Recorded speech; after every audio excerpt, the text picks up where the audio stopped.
As a type A personality, this is something that I can really relate to because often we are very driven. We are hard workers. We're putting all of our blood, sweat, and tears into anything and everything that we do. And I know if you're listening to this podcast, more than likely you're a type A personality too. You're determined to succeed. You want things to go well. You're always trying to do your absolute best.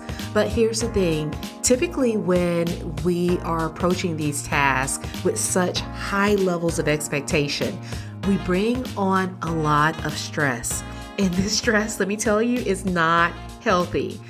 And there is one thing in particular that tends to cause more stress among type A personalities than anything else, and that is perfectionism. So we're going to talk about that today. There's a misconception that we don't exist, that somehow our ability to excel at the highest level of our industry is limited, that overcoming barriers as a woman of color would be insurmountable. But what would happen if we decided to venture out on our own despite everything we're up against? I'll tell you. Welcome to the Black Girls Consult 2 podcast. I'm your host, Dr. Angelina Davis, a healthcare consultant, consulting coach, high performance fanatic, wife, and proud girl mom. I help transform female professionals into thriving solo consultants. And just like you, I'm wearing all the hats and doing all the things. So this podcast is to empower the busy female professionals to move past fear to start and grow a successful consulting business, despite the obstacles you may encounter. We'll dive deep into consulting practice, business strategy, mindset, and more. So grab your cup of coffee or tea if that's your thing, and let's get started.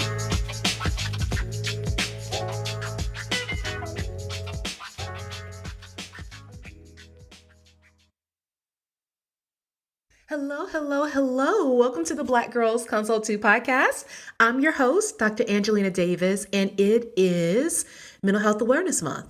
So I think I shared this last week, but we are going to be talking about some of the ways that we end up at this point of burnout.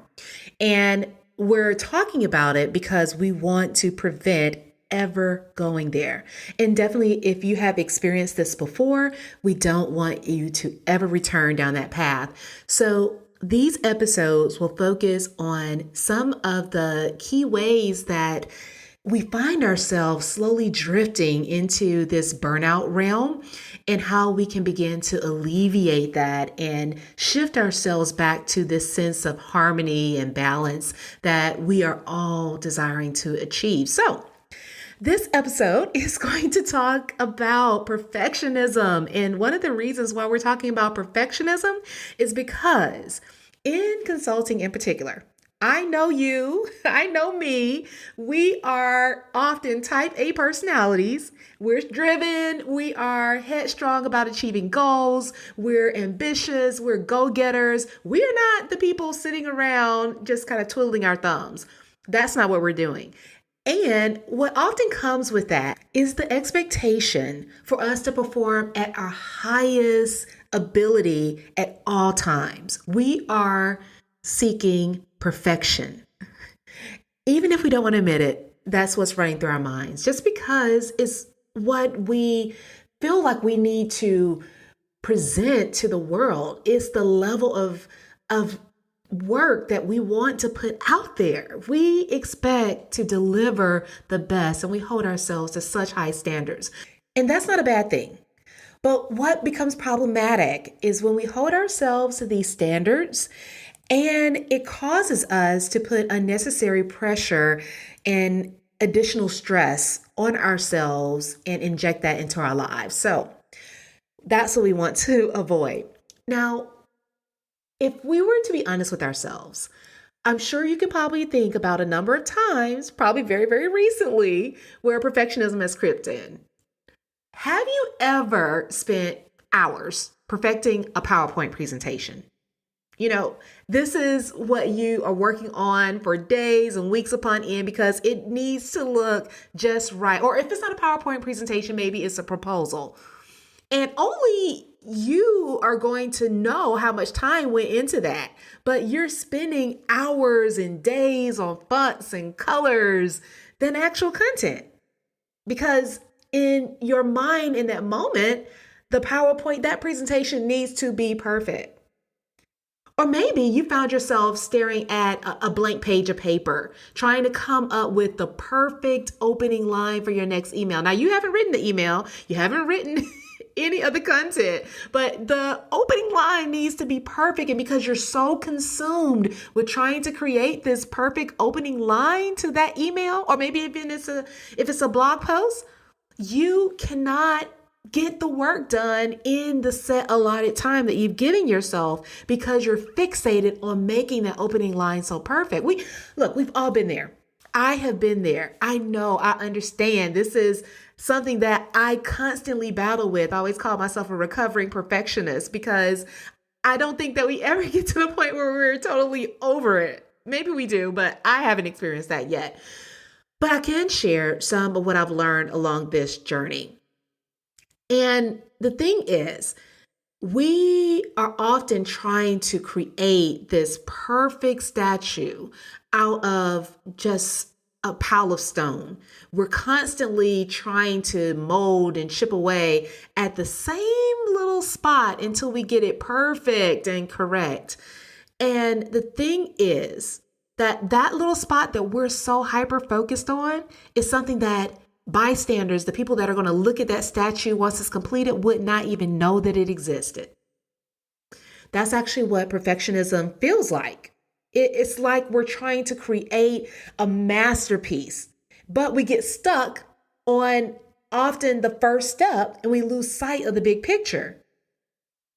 And that's what we can't do, because as a consultant, especially a consultant working in the entrepreneurial space, your time is money. So when you get stuck on a task for far too long, then that is going to cut into your ability to generate revenue in your business. It's going to prevent you from being more profitable. So we have to think about how we can begin to control this whole perfectionism tendency that many of us tend to have. And the thing is, we can do that without compromising the work that we're doing and the work that we're putting out. You don't have to put out bad work. You don't have to compromise your standards in order to really show up in this new way where perfectionism is not taking over. So I want you to relax. I want you to stop focusing on those little things that just need to be perfect. And I want you to listen to me today because this is how you're going to navigate it. A thriving consulting business is built on a solid business foundation and a consulting code that leads you toward your ideal business and your ideal lifestyle. And the great thing about this code is that it works for any type of consulting practice, whether you help clients with professional development, business management, grant writing, IT, or something entirely different. This consulting code is not rocket science and is not beyond your reach. And when you crack the code, it can jumpstart the growth of your solo consulting practice and is what you need to know to get started and land your first clients and nothing more. This is a step-by-step process I wish I had so many years ago. And that's why I wanted to share this with you and how you can do this too. So if you're interested in starting your consulting business and creating a desirable offer to generate leads for your offer and to make sales, then the consulting code is your solution. Visit www.excelatconsulting.com for more information. When I started in consulting, I was very nervous about making a mistake. I wanted to make sure that whatever recommendation I provided, whatever information that I was putting out into the space where I am seen as an expert, anything that I said, anything that I did, I wanted to make sure that I had done my best to ensure accuracy and to also make it perfect. And of course, we should always put out accurate information. That needs to be a priority. That is really a non-negotiable. But the key is I didn't have to make it perfect, but I was determined to, because for whatever reason, I felt like the perfection that I was able to present whenever I completed the task would somehow erase the anxiety and the self-doubt that I felt going into the activity. If I was honest with myself, I knew that I had these concerns. They were in the back of my head and they stem from a lot of different places. Not all my doing, but they were there. And oftentimes, as women, especially as women of color who are working in the corporate space, we have these insecurities, we have these anxieties and these self doubts because we feel like whatever work that we're putting out, people will use it to somehow either hold us back or suggest that we're not deserving of the achievements that we've received, that somehow it will be used against us because we made a simple mistake. And so we want to make things perfect so that we don't give people ammunition. And that's all in our heads. I know it was in mine. I know it still comes up in mine from time to time. And this anxiety and this self-doubt leads us down the path of trying to make things as perfect as we possibly can. And I was reading an article in Psychology Today that suggested that perfectionism can cause procrastination, reduce creativity, and decrease satisfaction and motivation.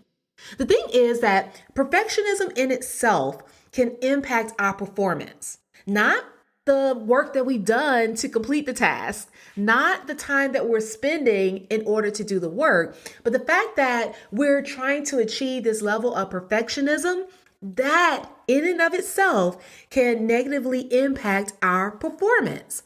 So we have to recognize that this is occurring. And we don't want to put ourselves in a situation where we are constantly in this cycle of trying to perfect each and everything that we are putting out, because that's going to cause our performance to decline time and time again. We will not perform as well if we're constantly trying to perfect things. And what's so funny about that, what's ironic about that, is the fact that that's what we're trying to prevent. We're trying to prevent poor performance so others don't judge us.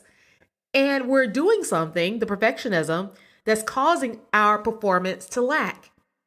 So when we think about this, it really is a huge obstacle that we have to overcome. And overcoming this challenge with perfectionism is going to first require us to set realistic goals. We need to have realistic goals and deadlines for ourselves. We need to create a way for us to win without creating this inner battle with ourselves, where we're trying to work on something nonstop over and over again, trying to achieve perfection. One way around doing that is to set boundaries for ourselves, to put up guardrails so that we're not going off the deep end when it comes to the amount of time and energy that we're putting into the smallest tasks. By setting these realistic goals and timelines, that's going to force us to move ahead. I think about when I was in my pharmacy residency program. At the time I was doing this residency, I was married, I had my first daughter, and she was only 2 years old at the time. So I had a lot on my plate. I was doing the most during that time. And I didn't have time to spend all night up working on projects, doing a lot of work. And I tell people that that was one of the most productive times of my life. And the reason being is because in order to navigate that period of my life where I had so much on my plate, what I had to do is set goals for myself, as well as deadlines and time constraints for me to do the work. So what this looked like for me was telling myself that I may have a project due, I may have a paper due, and I am only going to spend 2 hours on this paper, meaning that those 2 hours had to be used to the best of my ability so that I'm able to have a completed work at the end of that session. And there were no ifs, ands, or buts about it because I had a child to care for, family responsibilities, other things going on, other work to do, even for my program. I did not have the capacity to allow one project to take up all my time. And sometimes when you're in a situation where your back is against the wall like that, you show up differently. And in that moment, I was able to override my perfectionist tendencies and move forward. And I'll tell you that the work that I did at that time still turned out extremely well. Extremely well. And it was evidence to me and proof that sometimes our B minus work is someone else's 110, 150%. Because that's who you are. You do great work. You don't struggle with that part. The key here is putting up boundaries and guardrails for yourself so that you don't allow these other things that are playing in your head, such as the anxieties and the noise of what other people may say or think that you can't control anyway, that you're not allowing those things to enter into your mind, into this space, and cause you to establish expectations that are not realistic. When we bring it back down and we give ourselves these limits, it's easier to navigate and make sure that we're maintaining the performance that we need in order to achieve the success in our business. That's one of the first things we have to do. We have to set those boundaries and guardrails for ourselves by creating realistic goals and expectations and definitely setting ourselves up for success with deadlines and timelines that we're going to do the work. The second thing we have to do is realize that there is a difference between perfection and excellence. As we stated before, perfectionism can prevent you from showing up and performing at your highest levels. It's an interference that's actually present that keeps you from doing your best. But that doesn't mean that you don't have the ability to put out excellent work. So, there's a Harvard Business Review article that I was reading that talked about how striving for perfection often leads to missed opportunities, overthinking, and procrastination. And it discussed how it's more important to really value this whole sense of providing excellence rather than trying to achieve perfectionism. Because when we think about the fact that it hinders our performance, causes us to take longer when we're completing tasks and doing work, then we can easily see how that can lead to these missed opportunities. And the one thing that we know to be true, especially if you are working in consulting in the business to business space, is that we have to be ready to seize opportunities when they come along. We need to be ready to go. We can't overthink. We can't overthink these processes. We want to be able to go all in.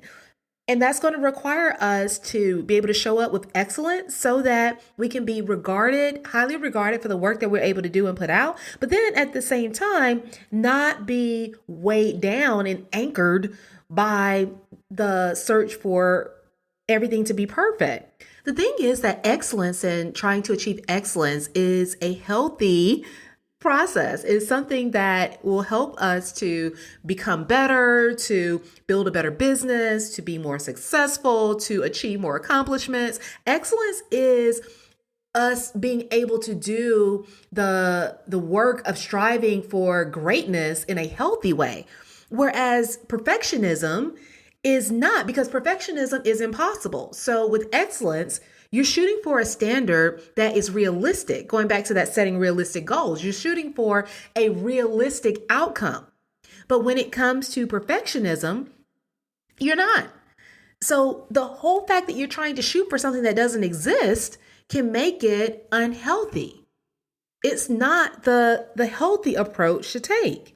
Whenever we're striving for excellence, what we're doing is trying to figure out, what do we need to change? What do we need to modify? What are ways that we can improve and adjust so that we're able to provide a better result? Excellence actually stems from really a iterative process.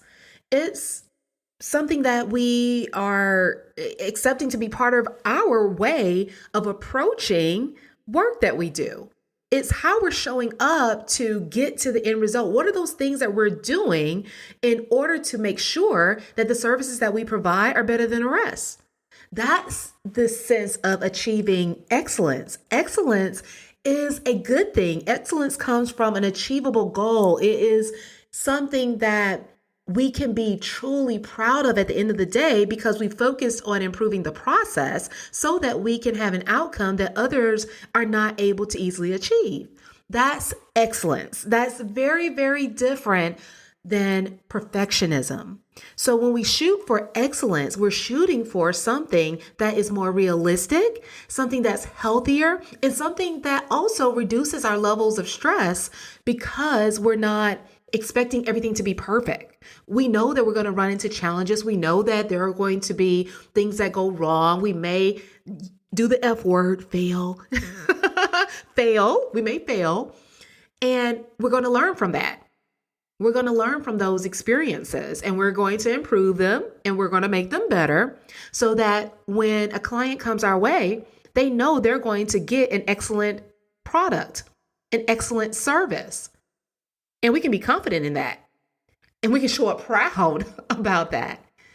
Excellence generates these positive emotions, not the negative emotions of anxiety and stress. So if we shift our mindset from trying to make everything perfect to accepting that things are going to inherently be imperfect, and therefore we're striving for excellence in the things that we do, which means that we're striving to overcome those challenges that make the journey imperfect, then we get to a better place where we're able to perform at a higher level. And here's one last thing. This is number 3. This is just a fact, and I could not close this episode out without pointing this out. Your clients are not looking for a perfect solution. Let me say that one more time. Do you hear me? Your clients are not looking for a perfect solution. They're not. They're not. Clients want results. They want transformation. They want a return on their investment. They want outcomes. They want all these other things, but they don't want perfection. They're not looking for perfection. They expect excellence. They want a high quality service or product. They want solutions. They want those things, but they can care less about whether or not you've created the perfect process to get there. They want the end result. And so perfectionism focuses on the process being perfect and not necessarily fixates on the result or the outcome. It's more so about how can I make my daily work or the work that I'm doing to serve my client perfect? How can I show up perfectly? How can I send the perfect gift, not be late, send the perfect follow-ups, send the perfect proposal? We want all those things to be perfect. The client doesn't care. Hopefully this is allowing you to just release so much stress right now. The client doesn't care. The client is pleased that you had a wonderful onboarding experience. The client is pleased that your proposal was exactly what you discussed in your earlier meeting and what you agreed to so that they can take that to legal and get that approved. Your client wants you to show up and maintain the timeline that you initially recommended and suggested and said that you would keep, rather than trying to push the timeline back and back and back because you're stuck on the first step because you are trying to perfect it. They don't care about perfectionism. And I got one more thing to go with this, is that when I was talking about this whole aspect of perfectionism coming from our insecurities and doubts and beliefs that others are judging us, this is what you have to know. The person who has decided to give you their hard-earned money, The business that has decided to send you their hard-earned check, those people that really matter, those people that really pay your bills, they don't care. They have already decided that you're the person. They've already decided that you're the one. They already believe in what you offer. They're not the ones sitting back and judging you and doubting you and questioning everything that you do. They're not doing that. And whoever is, we don't care about them anyway. We don't care. But we allow those people, those small number of individuals, to get into our heads and to send us into this tailspin when it comes to perfectionism. So I want us to close out with this reminder, because this reminder is important. And whenever you get stressed out, whenever you start to feel overwhelmed because things are not perfect, they're not falling into place, everything's going wrong, whenever you start feeling that way, I want you to remember, say this to yourself: my clients don't care. My clients don't care about it being perfect. My clients care about getting the result that I promised. My clients don't care about it being perfect. My clients care about getting the result that I promised. That right there, let me tell you guys, that right there, if you really take it to heart, that will free you. It will free you. I'm telling you, because it has freed me. It has freed me tremendously. The person who has faced a lot of challenges just like you throughout my journey, through academia, through career, the people that questioned my ability, my expertise, my knowledge, my skill, all those people at times play in my head, just like I'm sure they play in yours. But the thing is, those individuals don't matter. They, number one, are not responsible for your success. Number two, they're not paying your bills. And number three, they have no influence or ability to persuade the person who has chosen you as their advisor. They don't. So don't give them power. Don't give it power at all. I think that was that was a whole word for me. I really do hope that this episode helped you think about perfectionism differently. And if you struggle with this whole aspect of trying to make everything perfect, know that you don't have to. Focus on realistic goals. Focus on setting realistic expectations. Make sure that you are shooting for excellence instead of perfection. And remember that your clients don't care about perfection. They care about the results that you promised. And I'm telling you, that right there will make all the difference. All right, guys, I can't wait to talk to you again in another episode. We're going to continue this Mind Your Mind series for this month. If you enjoyed this episode, make sure that you leave a review on Apple Podcasts or a rating on Spotify and share it with a friend. I would love to continue to grow and build the podcast over time. And as always, reach out to me on either LinkedIn or Instagram. I love it when you guys do that. I love hearing from you. I love talking with you. I love just making this more of a community. I know sometimes it is a one-way conversation, but it's not a one-way conversation in my mind, because I know that we are in this together. And I am just excited about what's going to come of all these things that we are building and working on. So with that being said, you guys have a great week. We'll talk soon. Bye. Thank you for tuning in to the Black Girls Consult 2 podcast. If you enjoyed today's episode, be sure to leave your review on Apple Podcasts, subscribe, and share it with a friend. We're on a mission to increase the success and longevity of women in consulting, and you can help us do that. Also, I love to hear from you, so let's connect at Dr. Angelina Davis on Instagram or LinkedIn. And don't forget to visit excelatconsulting.com for more information to support your consulting journey. Until next time, take care.